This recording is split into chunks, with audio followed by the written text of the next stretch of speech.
Hey y'all, we're back with another Mav Pack hack from K&A Custom Fabrics. Today we are doing an Oogie Boogie Mav Pack. So I'm going to cut out these two faces and then we'll be right back.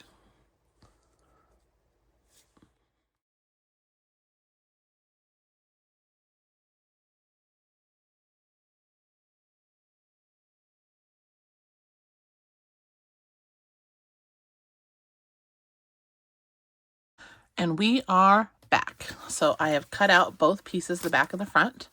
If you wanted to, you could take this piece and lay it on some Decaville Light, or I'm going to use the Profuse Stiff from Wool Whack, which is my favorite and most cost effective. And you could trace this out and then cut it with 1/4 of an 1/8 of an inch away on the inside so that you have a nice little outline. I'm going to use scraps because that's my favorite thing to do. So this one needs a little, shaping. So let me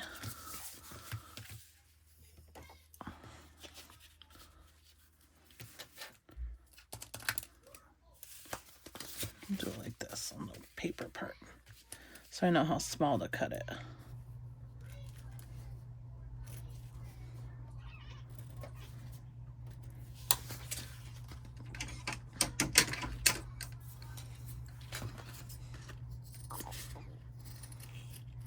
You see how I'm cutting it within like 1/4 of an inch of the line?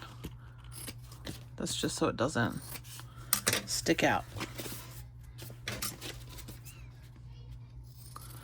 And when we edge coat it, it won't be in the way. Perfect, perfect. And I have my Cricut mini press, easy press here. I'm going to just press this down and then we'll fill in the holes.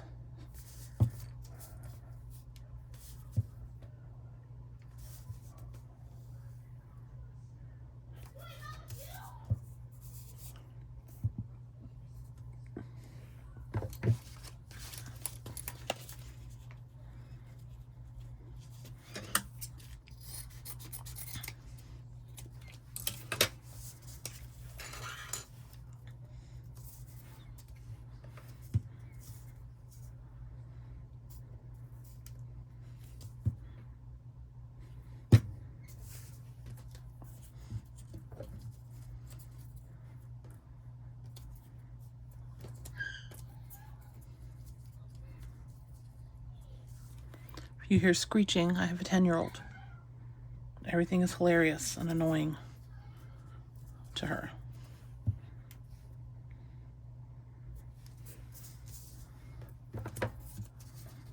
And that's good enough for now. Okay, so I'm going to put my scraps to the side. And I'm going to take some double-sided tape that I have here. I'm going to put my tape on this side so it's easier to remove.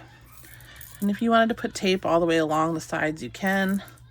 That way it doesn't slip or slide. I'm just going to rough tape it here. Not quite exactly, but close enough, you know. Oh no, what happened? My tape is backwards.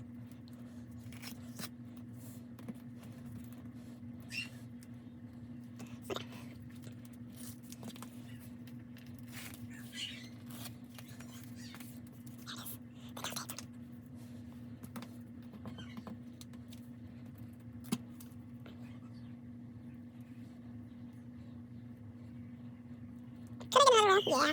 Am I? No, I'm just gonna pick at this. Try and make it come off. Okay, we're not gonna do that. Okay. Let's get another piece of tape.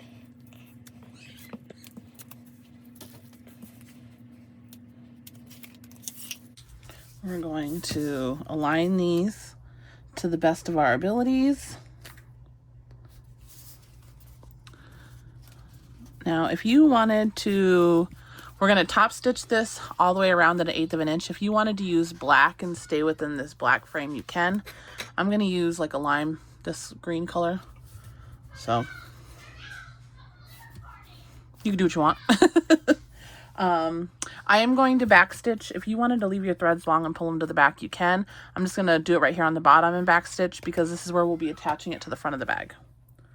All right, so at a number 5 stitch length, and we're going to do an 1/8 of an inch all the way around. Turn on your machine.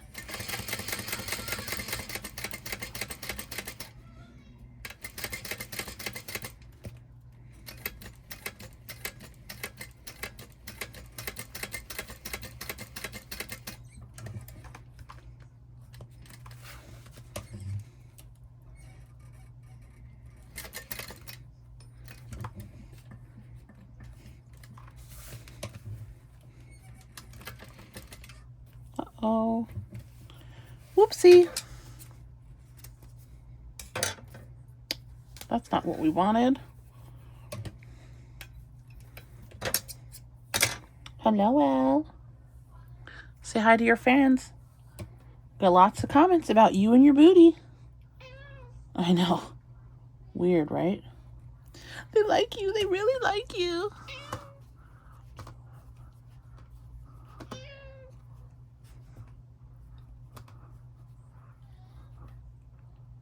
All right. Where were we? So now I'm definitely going to back stitch in this hole here.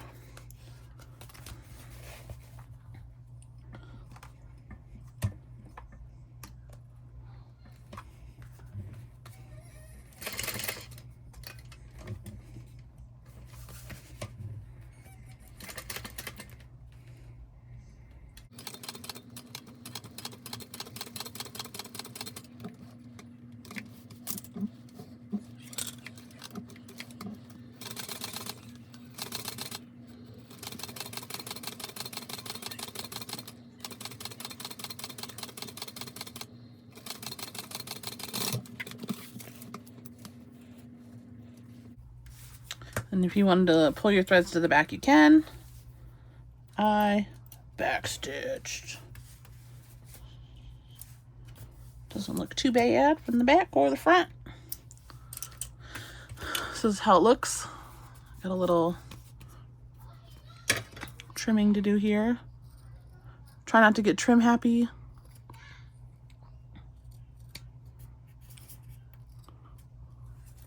Because then it looks weird on the back. All right, and there you have it. I'm going to edge coat this and then we'll be right back. All right, we're back. So I have our Oogie Boogie head and it is edge coated and sealed and all ready to go. And we are going to place it on our MAV panel. I have our front panel here and our lining to be added at the end. So there's no right or wrong placement for this face. We're just going to be resting it above this patch and this empty space here on our MAV panel. So I want mine to rest about right here, which is 4.5 inches. Nope. 4 3/4 inch up from the bottom. And I am going to sew in a U shape here, a 1/2 inch from this side all the way across on the bottom where this stitching is to a 1/2 inch on this side. And then I am also going to sew another line of stitching above that right here on the outside of these dimples, and then we'll see how that looks when we're done. I am using matching thread, so you'll barely be able to see that. If you don't want to sew here, you could just sew along. Just make sure you give yourself enough space in the seam allowance when you put your MAV on. You could also use snaps to attach it, or a magnet, or your choice. You don't need to put it on at all. Or if you wanted to just sew it on the front and not have it stick out. I mean, there's lots of options. There's no right or wrong placement. You can do whatever you want. But we're going to do ours 4 3/4 inch up. And I'm going to start by, let's measure a 1/2 inch on each side.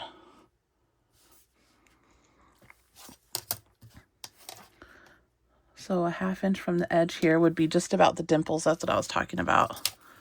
And then a 1/2 inch here on this edge would be about the dimple. So what I'm going to do is I'm going to start stitching up here on the dimple, and then I'm going to stitch down, and then I'm going to come around and match this bottom stitching, and then when I get to here I'm going to come up just like that. All right, and then we'll see how that looks. So I'm at number 5 stitch length right here at the top. Let me see. You know, let's just start here. I'm just going to start here at the bottom. So a 1/2 inch in will be about right here. So we'll put a needle in, and you can leave your threads long if you want to backstitch. I am not. I'm to tie in the back. I'm going to backstitch. And then we're just going to follow this green line all the way across. And I'm holding it. If you wanted to tape yours in place, you could. I got enough tape everywhere. And then we want to be cognizant that we don't go within a 1/2 inch over here. So we're going to stop right here. And you can make little markings with your pen if you want to. I used my nail. So let's see how this looks. Again, leave your threads long if you want to tie them in the back. And this is just the one stitch, so it's not super secure. So we could add another one. I'm just going to add another stitch here inside the mouth. I'm going to go along here and avoid all these black pieces and come along around the bottom. And then I'll go under this mouth and then back up in there. So let's start here, and I'm going to follow the inside of this dimple. Again, I'm going to backstitch. Let's measure that, make sure that's at least a 1/2 inch.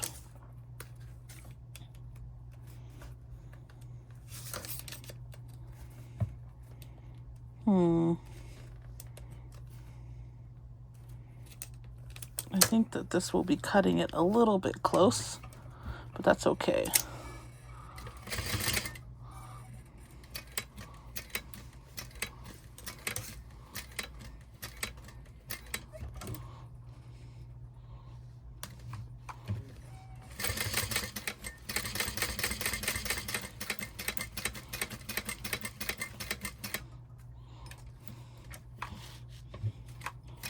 I'm going to go around the worm and not through it. Although I suppose we could have gone through it. No big deal.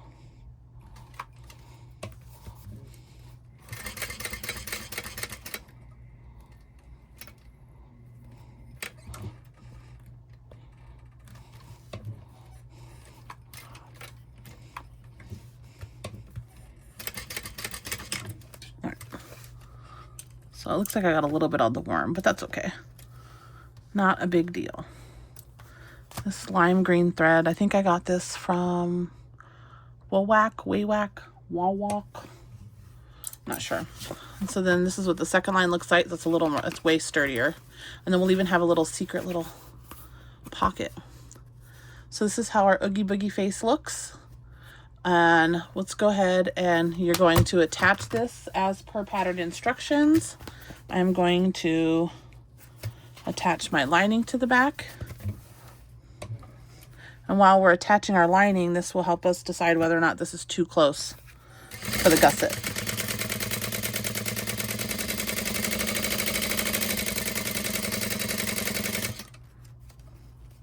Oh no, we're good.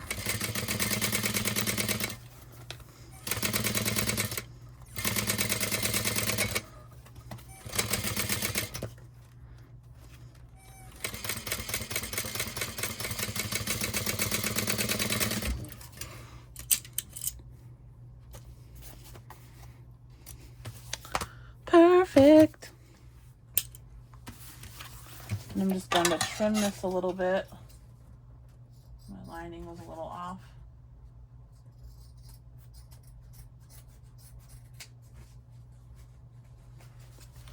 So make sure when you attach your gusset that you fold these pieces out of the way and you don't get them caught when you're adding it.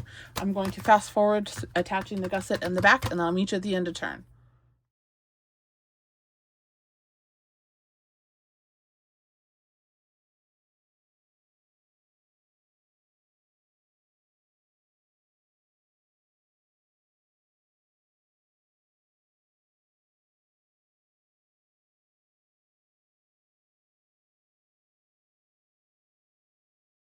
And we're back. We've got the gusset attached. Now we just need to turn this baby. I did unzip this to let this hang out so it didn't get like uber wrinkled while I was finishing the backside. I'm going to take my embossing gun. You could use a hairdryer. I'm going to warm it up a little so I can turn it out and see how it looks.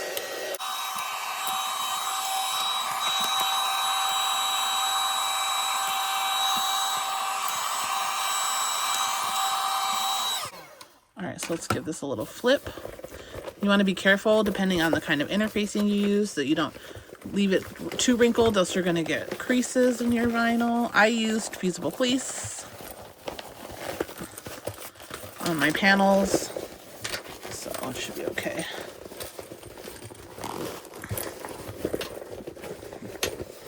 Perfect. Don't pull too hard. You want to check all of those seams. Make sure that you caught them all. Make sure you got all those loose threads.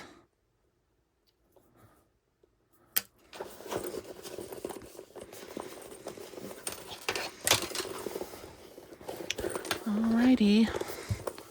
And here he is, Mr. Oogie Boogie himself. Thank you all for sewing along. If you have any questions, leave them in the box below, and see you next time. Bye. I'm Oogie Boogie. I have worms in my mouth.